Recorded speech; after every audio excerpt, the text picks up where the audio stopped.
Millions of frontline workers keep our economy running and are provided with the latest technology to do their jobs.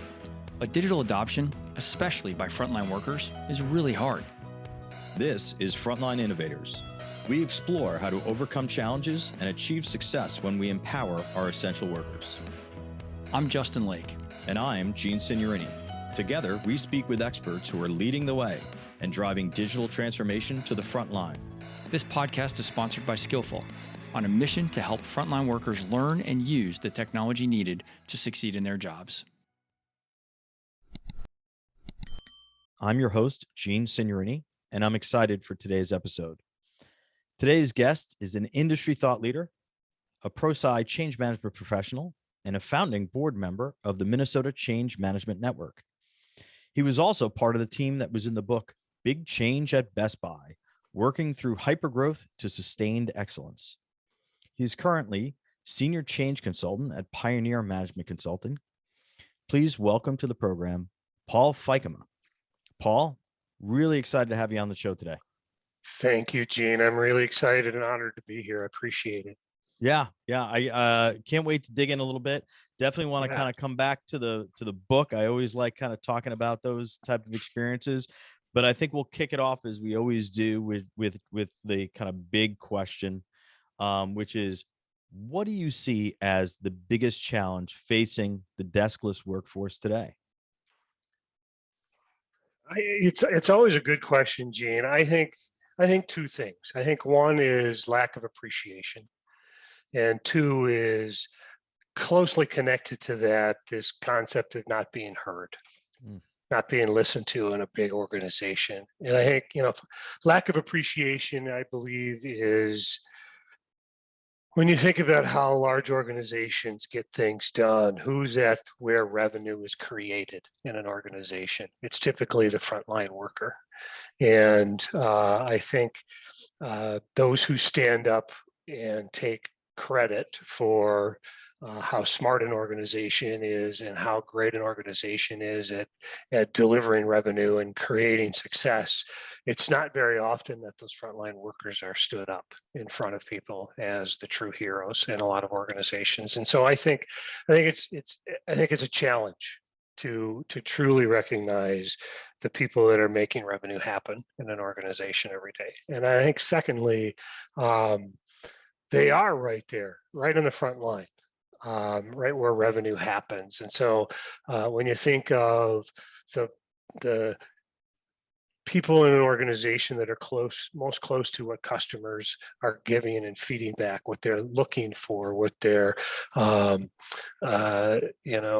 requesting from an organization, feedback a customer has about their experience with the brand, it's often the frontline workers. And I also see the backside of that, Gene, which is, even though they have a lot of that information, organizations don't necessarily have the infrastructure to listen to that information very well, or that feedback.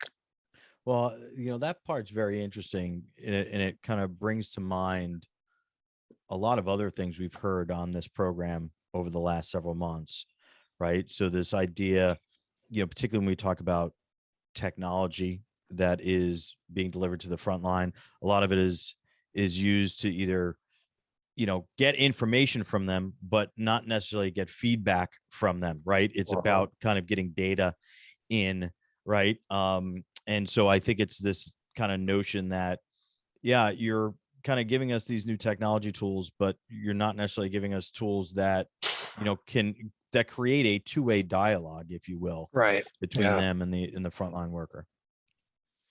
Yeah, I think that's very true. I think, I recently had a client that was implementing, a new handheld technology for service workers out doing service and maintenance, HVAC work and that type of an idea. So, multi-hundreds of service technicians out across the country, and they're handing them an iPad and having them enter information.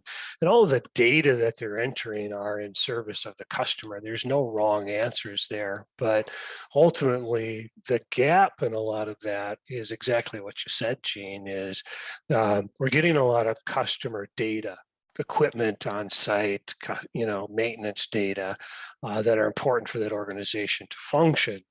But it's not necessarily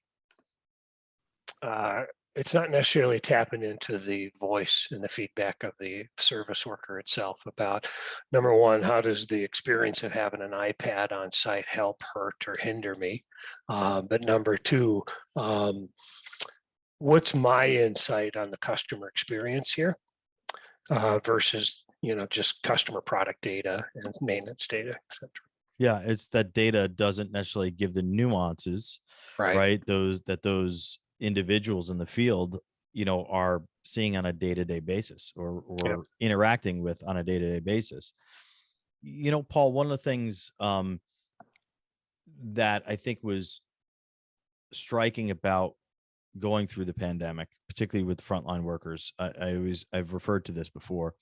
Our skillful CEO, Justin Lake, and my co-host on the podcast, prior to the pandemic, I think he had a piece published in Inc. magazine, which talked about frontline workers as the invisible workforce, right? There are people all around us that are delivering goods and servicing HVAC equipment, things of that nature we don't recognize. The ironic thing is, obviously, that flipped, I think, pretty dramatically in the pandemic, which they were no longer invisible, right? And we started calling them essential. But it still seems like there is this problem, which you have emphasized, of they're still, even though they've been recognized and even though they've been lauded in many ways, they still feel very underappreciated. Has the pandemic made it worse, in fact, than prior to it? It's a good question, Gene. Has it? I think it's probably like a lot of things in our country lately. It's probably brought it to the existing problem to the forefront, right? So now we're calling frontline workers essential. They've always been essential. They've never not been essential for a business to function. And so now we've called them essential, but have we changed behaviors as an organization to make them feel valued as essential, to make them feel heard as essential? And so maybe what we've done is we've put the lens on it, but we haven't necessarily changed the systematic ways that we can do a better job of enabling quote unquote essential frontline workers. Yeah, and I think you kind of talked about it's probably exacerbated, or it's brought it to light maybe more, and perhaps the pressures, right, which have definitely increased in the pandemic on many frontline workers, if not all of them, has just, maybe things are now boiling over, right? It's kind of saying, okay, we've kind of reached an inflection point, so to speak, which is organizations under pressure, as a business with a capital B, right? And the frontline workers are under pressure themselves. And now that is kind of colliding, if you will. Yep. I think it's more visible. And I think it's more visible. And I don't think a lot of organizations aren't built to change that fast to create different structures and ways of doing business to help a frontline employee feel more heard and appreciated. Yeah. It's hard. It takes time, unfortunately, today. Yeah, Paul, I'd love to kind of come back a little bit to this in a few minutes, but I think it would also be worthwhile for our listeners to learn a bit more about you, your role, and a bit about Pioneer Management Consulting. So, just tell me a little bit about what you do on a day-to-day basis. Yeah, no problem. I moved into consulting about 15 years ago. Before that, I spent kind of what I call my formative career years growing up with Best Buy Company. AKA you mentioned the book at the top of the podcast. That happened at a point in my young manager career, I was an operations manager at Best Buy, running multiple retail locations, and I was tapped on the shoulder during a pretty big critical transformation moment for that company where, like a lot of companies face, we either curve jump, evolve, or we go away.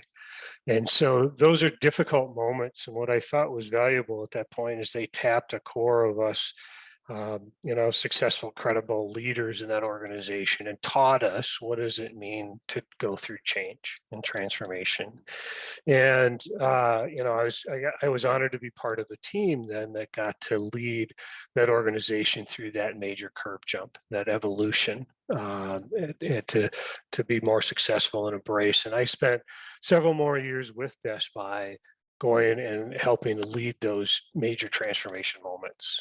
But I left in 2008, and I spent the last 15 years or so consulting, and so I spend time with companies all over the globe, right in those transformation moments, where they're trying to figure out how do we systematically curve jump how we operate, whether it's around a piece of technology, where we're trying to create a better customer or employee experience on the front line, or we're redesigning how we work, or we're going through merger and acquisitions to buy new product and capabilities into an organization. Those are moments of transformation, and so that's where I lean in and help organizations through those curve jump moments. And so I'm lucky enough to be with Pioneer at the moment, Pioneer Management Consulting, Minneapolis-based small boutique organization that is, I think, really made up of some of the brightest minds in change and digital transformation right now. And so I've been honored to be tapped on the shoulder and be part of that organization as well. Yeah, and correct me if I'm wrong. I mean, Pioneer is kind of cross industry, but it seems to lean heavily toward those industries that have large frontline workforces. Is that correct? Yeah, that really is true. They, from anywhere from manufacturing and agriculture supplies, with different, plants all across the world that are, kind of serve agriculture and our food supply chain to medical health professionals to retail. A lot of companies they're supporting, and Frontline is always right in the crosshairs of that conversation. Are there particular change initiatives that are, I guess, more common now that you're seeing? Are you seeing companies go through kind of a similar kind of types of change, or is it really still all across the board? I think there's a lot of commonality. I think what has sped change up for a lot of organizations is this need to be technology is always at the heart often Yep. of a lot of change today. It could mean a lot of different things, right? It could mean we have grown large enough and fast enough where I have to connect disparate parts of my company together. And so I got to get disparate companies, whether it's done through a merger acquisition or with just fast growth, I got to get them on the same platform so we can share data, information, and create efficiencies. That's often the case. As well as anybody, Gene, there's a ton of technology advances in the last 5 to 8 years on frontline worker innovation, right? From handheld capabilities to, 24/7 phone application capabilities that allows me to connect, do my job, support whatever I being asked to support. And so, technology is probably one of the most common denominators on that. But I think connected with that, every time we struggle with technology implementation, right? How do we do it fast enough, to stay ahead of the technology curve? But also, we're redesigning ways of working, when we do that. So there's often an inflection moment with frontline workers and with any other teams within a large organization of new technology can create new capabilities, which means that I have to reframe how we work. And so there's often process innovation that happens in that piece as well. And so we're teaching people not only new technology behaviors, but we're teaching new ways of working behaviors. When you talked about, the fact that most change or much of change is being at the intersection with technology, what's the tip? Who do you typically engage with in the organization, or maybe more pointed, who is typically engaging you or bringing you in? Is it an organizational change practice within an organization, or are these organizations that don't really have those change practices? Is it IT? Is it operations? Where is kind of the inflection point to kind of say we need help here to kind of manage through this transformation? It's a complicated answer, Gene, because I don't think there's a one size fits all, right? Because some of it is technology driven. A lot of it at the core is technology driven. IT is always a entity in that conversation. A lot. They're not always the entity or the force that brings change management into the conversation. It can be HR, it can be an operations leader, it can be finance even. I think it really kind of comes down to the organization, the size of the organization, often the maturity of a change practice inside an organization, whether it's present at all for a small organization or a large presence with some, large international companies. It can vary. Okay. So. I'd love to kind of go back a little bit and digging on your Best Buy experience. Just a couple things you kind of alluded.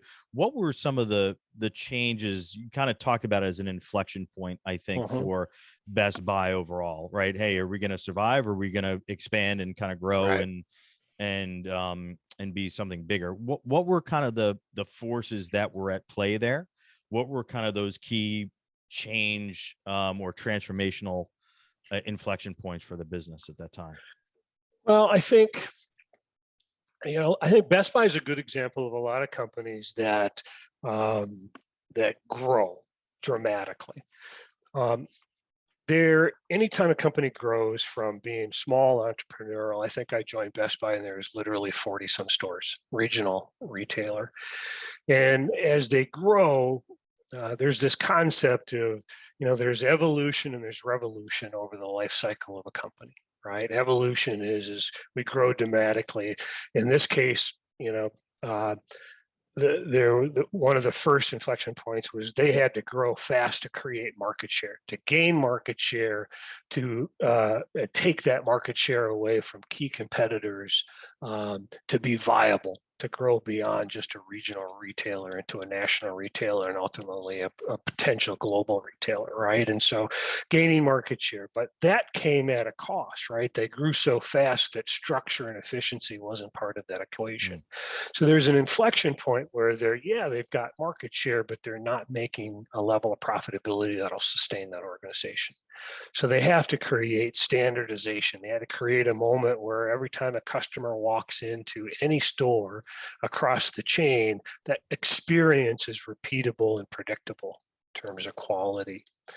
An employee can work at any location and feel like that employee experience is predictable, and with the same level of quality and leadership that they get anywhere else in the chain. And so creating a standard operating practice across the chain, not only in the retail stores, but in, how the supply chain worked behind that.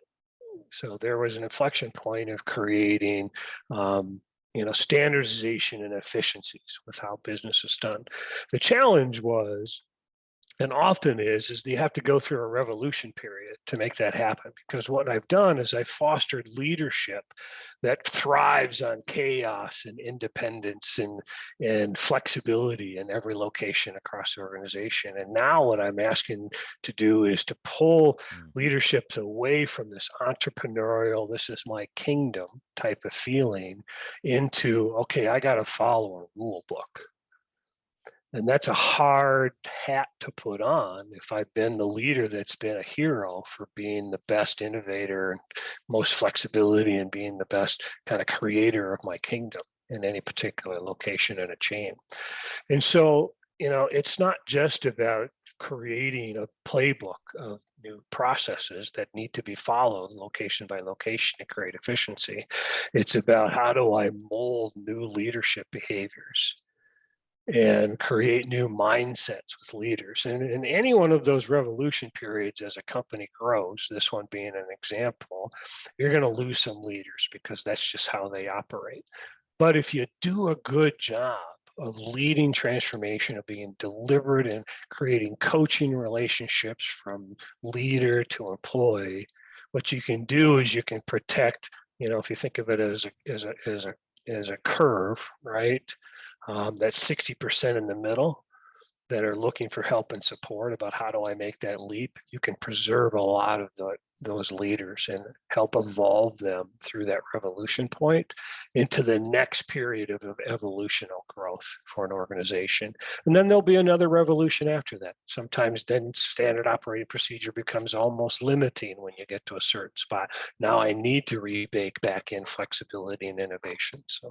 Yeah, and it sounds like you don't want to lose all of that. For example, in the case of Best Buy, as you're talking about, all of that entrepreneurial spirit, right? Right. You're trying to harness it to a certain degree, and almost create a culture that takes away the best of the old, right? As you kind of Correct. branch through that, or you emerge from that revolutionary period, as you kind of called it. Yeah, I think, anytime you go through a revolution period before you slide into a heavy period of evolution and growth, you this isn't a we become this and then we become this, right? It's not an or conversation where this or we're that. It's an and conversation where we're the best of what we did before, core parts of our culture that we never want to give up, that will continue to bring in and along with us on that evolutionary journey. But if you don't do that deliberately, sometimes you'll continue to pull old behaviors in that culture along with you that won't serve that next period of growth. Yeah. So, you mentioned you were kind of tapped on the shoulder, right, as an operations leader to, come help lead this change. How did you feel about that at first? It's a good question. It's kind of a dual-edged sword, or there's kind of a positive negative conversation with that. Obviously I felt honored, right? I was respected as a leader. I was successful as an operational manager in that particular environment, and so I was flattered that I was being asked to be part of, quote unquote, and more of an elite team to help the company emerge. And I recognize it obviously as a unique career opportunity that I never even knew could exist to me before, right? It was an unconventional growth path for me.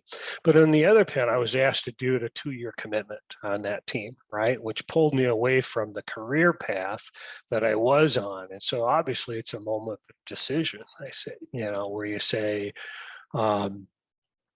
you have to reframe a little bit of what you think is success, and it's a risk, right? Because it's a brand new way of working in an organization that has never done that before, and so it's a risk. It's also a risk because it's that type of work puts you smack in the spotlight, right? Which has its wonderful benefits. There's a lot of people on the team that I worked with, including myself, that really propelled their careers very quickly upwards in the organization. In fact, the leader that I worked with at that point, within 8 years was, I think, the second or third command in Best Buy when I left. But it also, anytime a spotlight comes up, there's also the fear factor there, right? Is, if I don't do a great job or if we struggle as a team, everybody knows it. So, Yeah.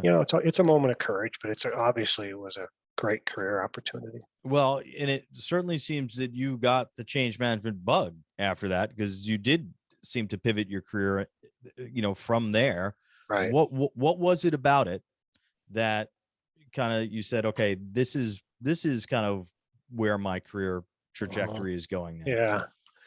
Well, it's an interesting question. Even when I jumped into the game, change management was a pretty early career.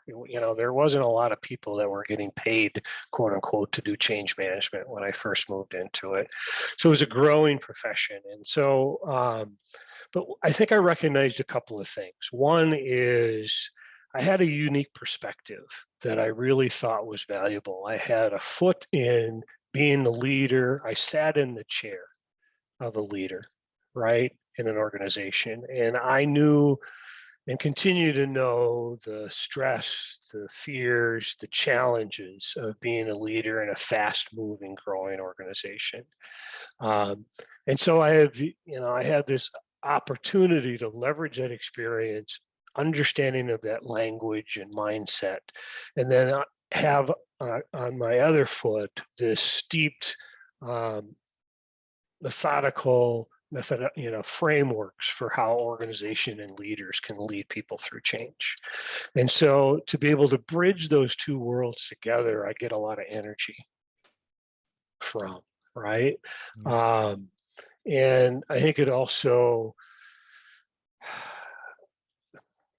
I would say, it allows me and has allowed me, as I've shifted into more of the consulting, to be able to shift into, organization after organization and quickly understand culture, understand language, ask good questions of leaders in that organization to truly get at the root cause of what is helping or hurting change in a team or a broad organization, and very quickly be able to bridge that into strategy for how we lead people and teams through change. Yeah.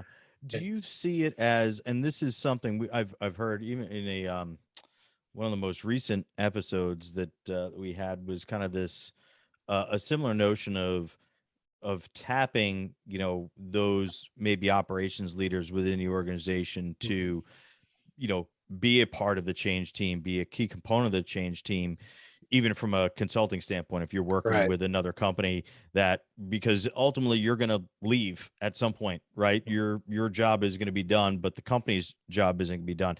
Is that a best practice that you recommend or you see, which is, hey, you really need to be tapping some of your operations leaders to kind of help lead that change in the organization? I think it is a best practice. I think there's a lot of questions of what's the scale of how you do that in an organization. I think one is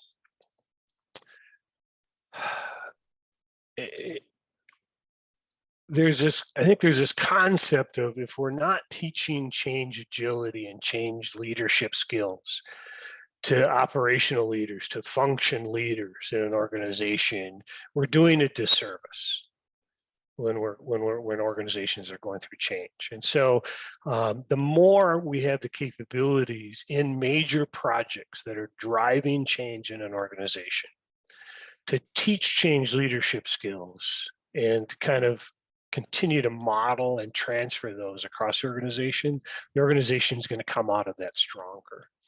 To do that tactically, right, you can do things like create change champions and change agent groups within companies that pull, influential leaders into the work, right? And so then they can be a liaison and the face and or champion of change as they go out through the organization. But then you can think all the way on the other side of that scale, what happened with me, which I don't see happen very often, I don't see happen very often, excuse me, is tapped on the shoulder, literally pulled out of my job and assigned a role full time to lead the company through transformation.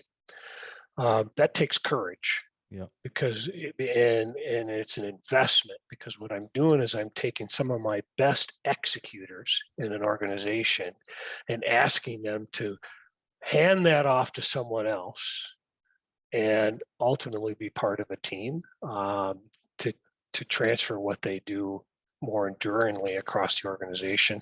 It's a moment of courage, and not a lot of companies have, I would say, the financial courage to make that type of decision. Well, and in some ways, it sounds like it may not make the most sense in a lot of ways. I mean, particularly today, we've talked about the pace of change. The change Right. is almost an ongoing thing, and I liked how you talked about, we need to further educate our operations leaders, almost everyone in the organization, to think in a kind of a change mentality, if you will, right? To have some of those core skills, because it's not necessarily, okay, we're going to change now and things are going to stay the same for the next several years, and then we'll kind of go through this again. No, it seems like there's this just constant change cycle that's occurring. It is, right? I think we're teaching change. We use this term a lot in our industry. We're teaching change agility. Right, for organizations. How can we continue to be agile as we shift and shift and shift in a fast-moving, fast-changing culture? I think where the hard part for a lot of organizations, and where we have the opportunity to influence and help, is we spend a lot of time with leaders on how do they communicate change, what's the language, the key messages around a major change in an organization. What we often don't spend enough time on is how are they modeling new behaviors, right? There's one client I worked with a couple of years ago that was really trying to move from this it was a retail company, trying to move from a very sales orientated, very push close mentality on their retail floors with customers, very scorecard driven, right? How much attachments have they gotten to every particular sale that that a frontline retail employee was interacting with? And they scorecarded the heck out of that. They're trying to move to a much more customer centered company. Right. And I was touring with a leader as we were walking from store to store to store. And this leader was doing a great job of talking about customer-centric and customer-centered approaches and learning a customer story and attaching the customer experience and the product in that experience to the customer story. But the first thing they did when they walked into a building or interacted with any manager employee in that building was the same behavior that they did before. What were the numbers? What were the close, right? Tell me the attachments you got on that particular sale. And until we talked about their modeling, right? They're modeling the first interaction they have with everybody is the same thing. They're reinforcing as important, the same thing that was important before. Get the numbers, the close. It's not like we're discounting behavior there or results. But what we're doing is, if I change that first interaction, I reinforce or model something that is more important.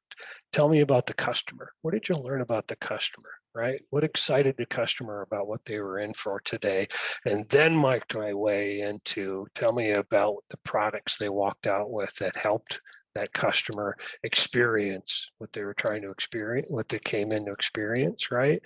Until I changed what I was modeling, that leader modeled as a behavior, we didn't move people until those leaders started to model something different. So they were good at talking, weren't good at modeling yet. And so as we set up structures for organizations to make leaps in how they do work, we can provide technology, but ultimately what I'm looking for is, where are the leaders reinforcing as the most important with that technology or with the customer interaction or wherever the inflection point behavior is that we're looking for change? Are the leaders changing their language as well as changing what they're reinforcing? So this is really interesting, Paul. I mean, does all change management ultimately come down to behavior change at the end of the day? It all does. Yeah. Yeah, it all does. And, there's a concept in our profession about, compliance driven versus commitment driven change. There are some things where I just don't give people a choice, right? If you're going to get paid on your expense report, you got to use this new, digital expense reporting. Otherwise, you're not going to get paid, right? It's a compliance driven change. So gosh darn, I guess I'm just going to have to figure it out, right? And do the training. But the more skilled behavior change that is included in that, right? The more work we have as an organization to help people and behaviors, and the more leaders are on the hook to understand not one, how their own behavior and what they're reinforcing is influencing in terms of people's commitment to new behaviors, as well as getting better at what they're looking for with their frontline employees so they can reinforce and support new behaviors there. How do you bridge those things, compliance, related change to commitment related change? So, and the reason I'm asking this, and maybe I'm not asking it the right way, Paul, but is, you kind of mentioned this expense report, and in some ways, or expense reporting software or something, in many ways, I think there's this notion, or the way I think about it is, many times when technology, as an example, is pushed down, you've got a transformation project for the frontline workers, right? You talked about kind of handheld initiatives, new software. A lot of that is at least perceived as a compliance change, right? From the front line, right? They're giving me this tool. I have to use this tool, right? Where maybe the end goal is right to actually get to a commitment related change, but there maybe seems like a disconnect there. I don't know if I'm articulating this in a clear way, but how do we bridge the gap to say, no, we need you to use this, but there is a reason behind it, right? A beneficial reason behind it. Yeah, I think it's an interesting conversation. And what pops into my head, and this is actually, I think there's even a part in the book, Big Change at Best Buy, and I continue to use this in my career, even though book's been around for a while, is this equation about change like that. And it's behavior plus process equals results. And if I work my way backward, then that equation, right? Change is about driving new results. It can be measured in business revenue, top line. It could be measured in operational savings, bottom line. It could be measured in increase in customer loyalty or employee experience, whatever the results that I'm driving for. There's really a couple of ways for frontline employees that I can influence increase in results. I can improve process or ways of working. And ultimately, this is why we do a lot of technology change, right? Is I'm trying to improve ways of working to drive a different or a greater outcome. But what we often forget is the behavior part of that equation. It's behavior plus process. And so just because I hand 650 iPads to service technicians across an organization doesn't necessarily mean that I'm getting the same level of quality execution with that iPad.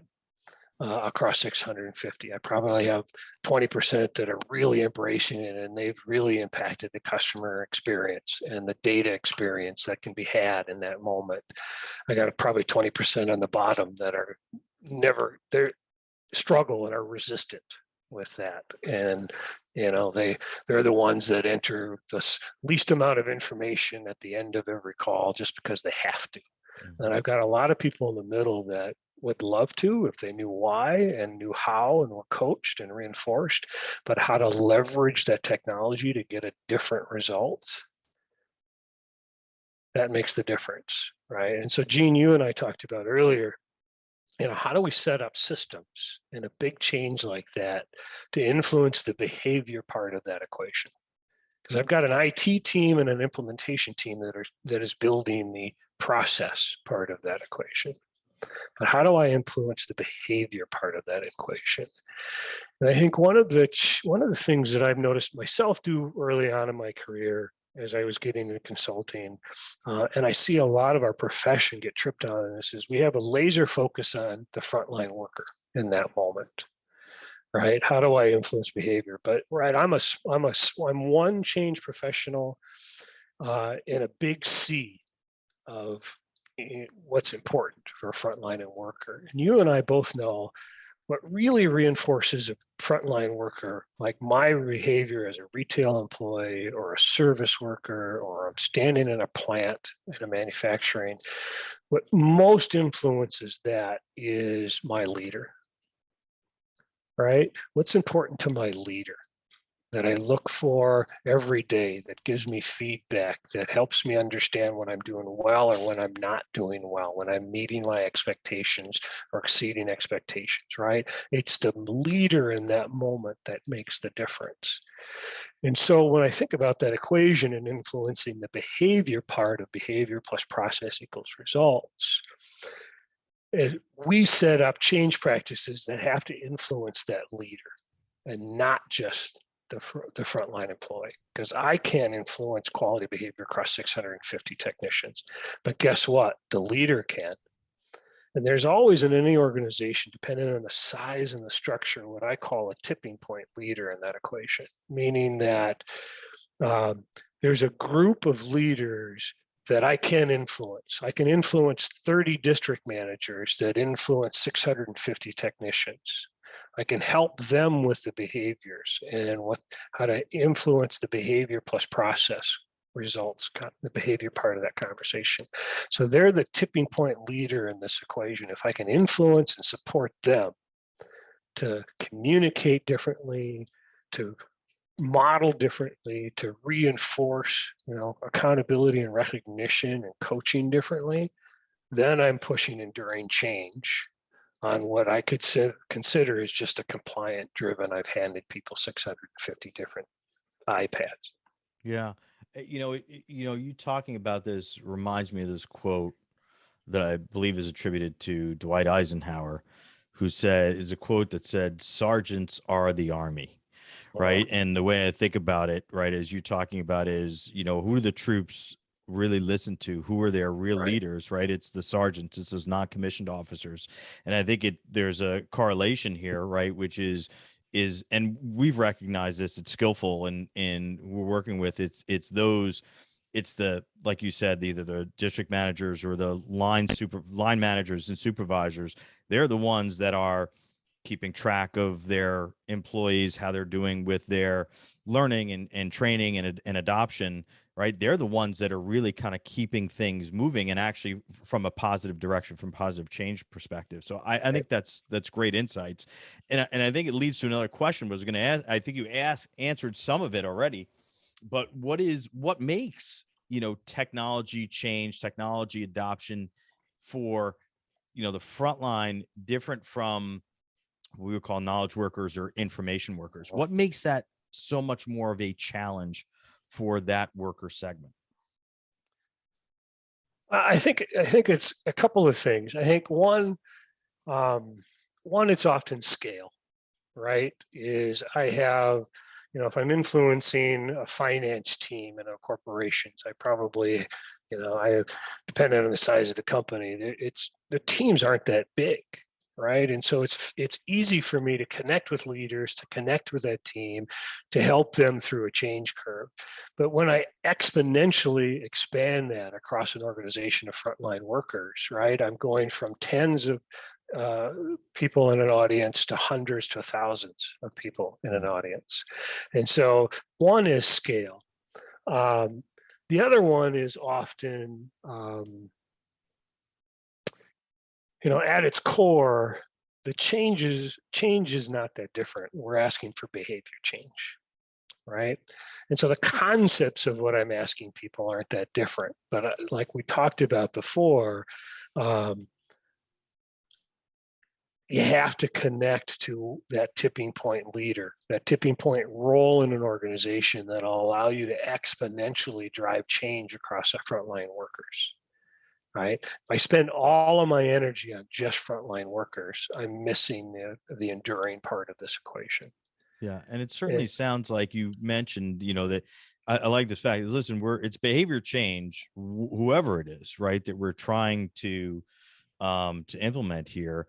But it sounds like those tactics, right, could be drastically different, given the audience itself, or at least some of the tactics, I guess, should be yeah, different, the yeah, approaches.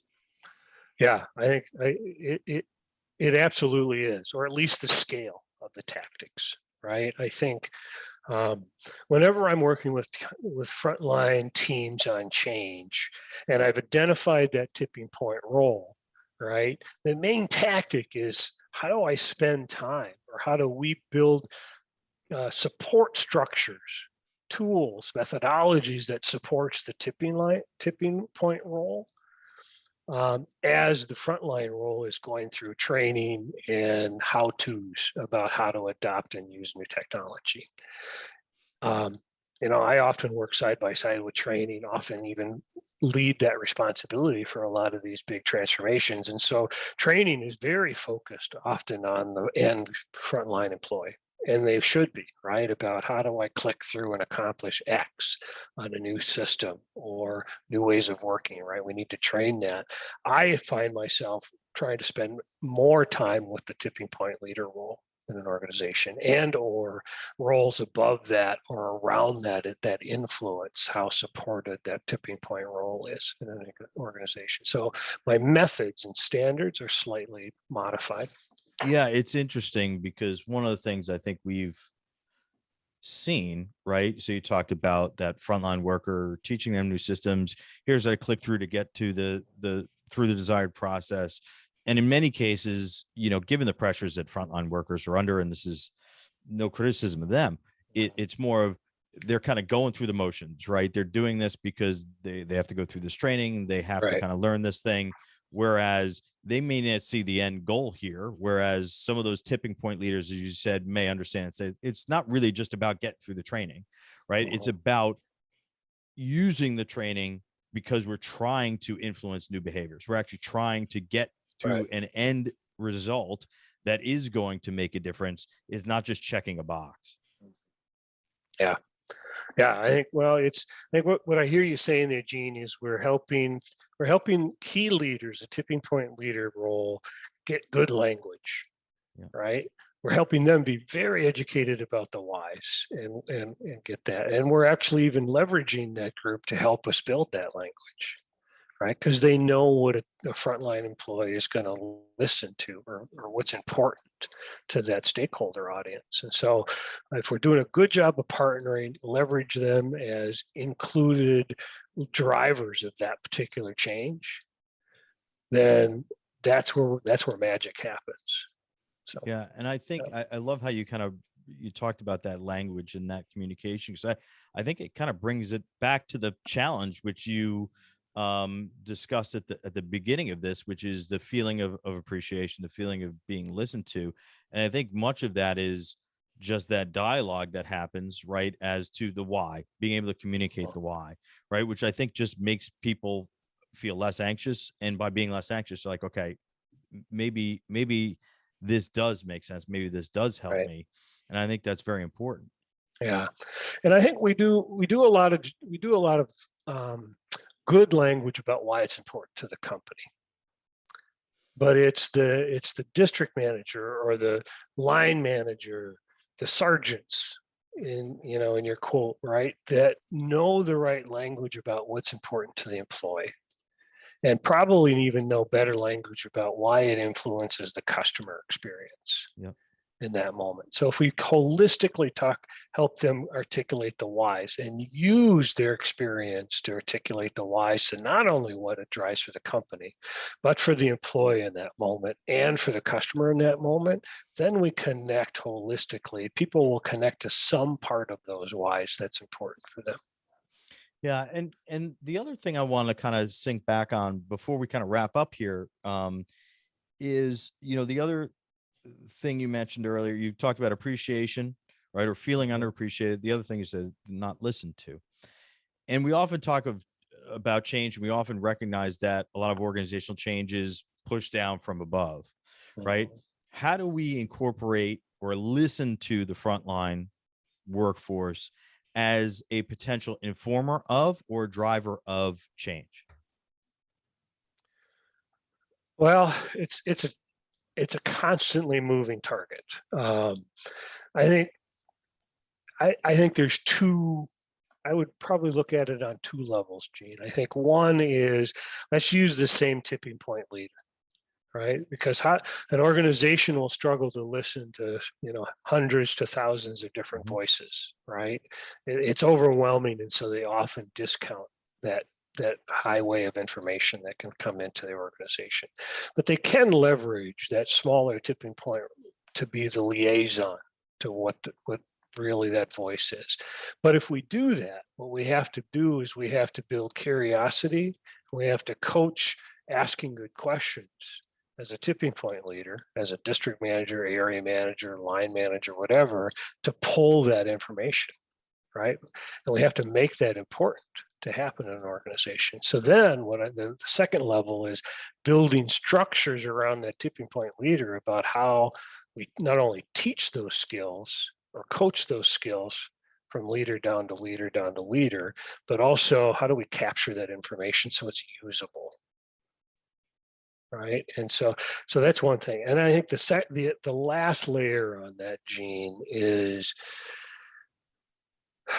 there are a lot of methodologies and technologies where you can capture the voice of frontline employees, right? You got all sorts of social media like applications, Yammer and oh shoot, I'm coming up blank. Well, there's 100 of them, right?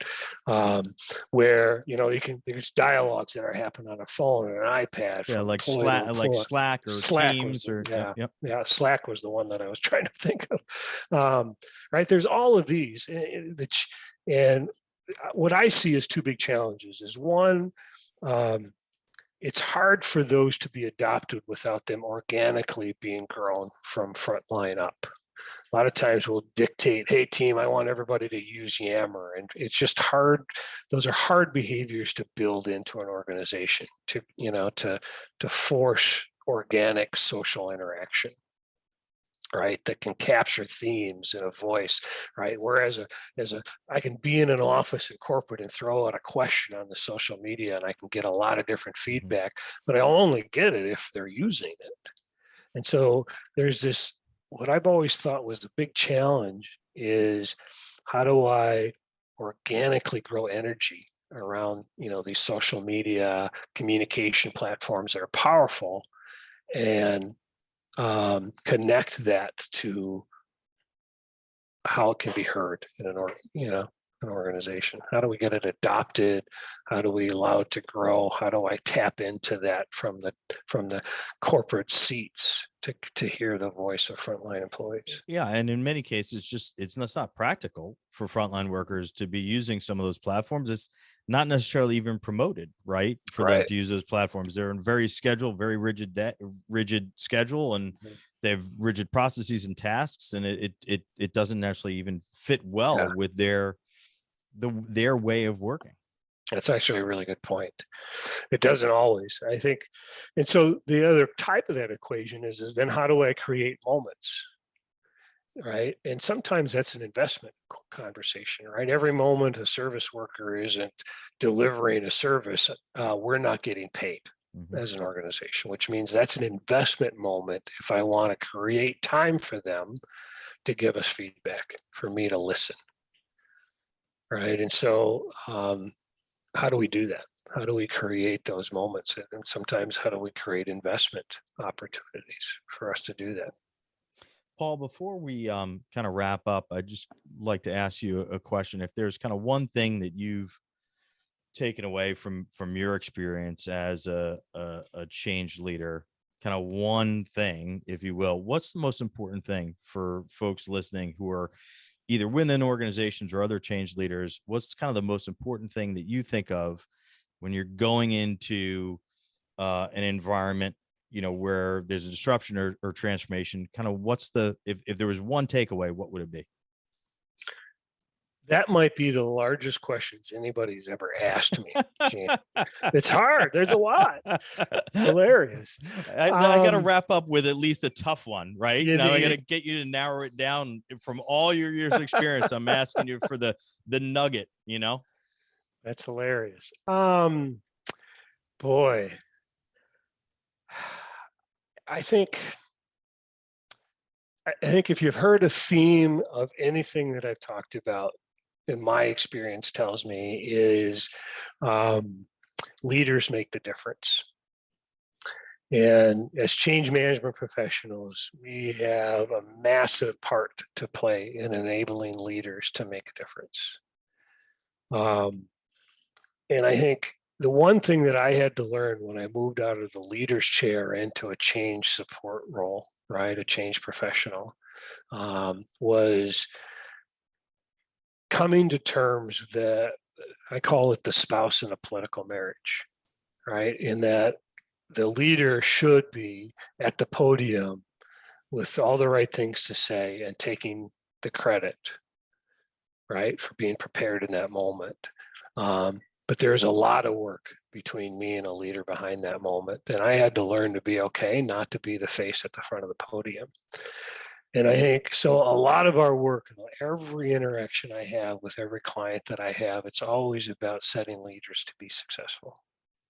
Well, Paul, that was a great answer, by the way. I thought that's a great way to kind of wrap things up. And Paul, I really want to thank you for, sharing your experience and your insights. This has been a fantastic discussion. So thanks for taking your time today. Thank you, Gene. This has been really enjoyable. I appreciate the invitation and being included. I'm excited. Yeah. So there's a couple things we didn't mention as we got into your background. I know we were wrapped up in conversation. So you're a member of the Minnesota Change Management Network, or at least we're a founding board of directors of that. You are a member of the Association Change Management Professionals, correct? Correct. Two Yeah. things you're passionate about. Where's a good place? People want to reach out to you. What would be a great way to get in touch? Probably the easiest way would be my LinkedIn profile. Okay. And I'm sure people will get the spelling of my name from your podcast information, but that's probably the easiest way to connect. Otherwise, Pioneer Management Consulting as well, based out of Minneapolis, is also another great way to connect. Great. And yeah, if you're listening to this on one of the your favorite, podcast syndicated platform, you can go to LinkedIn, even the Frontline Innovators LinkedIn page. Paul is going to be linked in the post here, and you can reach him there. And again, this has been a great discussion, Paul. Really thank you for your time, and I'm sure the audience is going to appreciate your insights as well. Thank you, Gene. So we'll wrap it up here. I hope that you who have been listening have found this conversation as enjoyable as I have. If so, please share and rate the podcast. 5-star ratings help ensure that it gets promoted to other professionals like you that are innovating on the front lines. And a friendly reminder that this podcast is sponsored by Skillful, the mobile digital adoption platform for deskless and frontline workers. You can visit the Skillful website at skyllful.com. And if you or someone is out there innovating on the front lines, we'd love to hear about it. Please reach out to me on LinkedIn and share your story. Until then, see you on our next episode.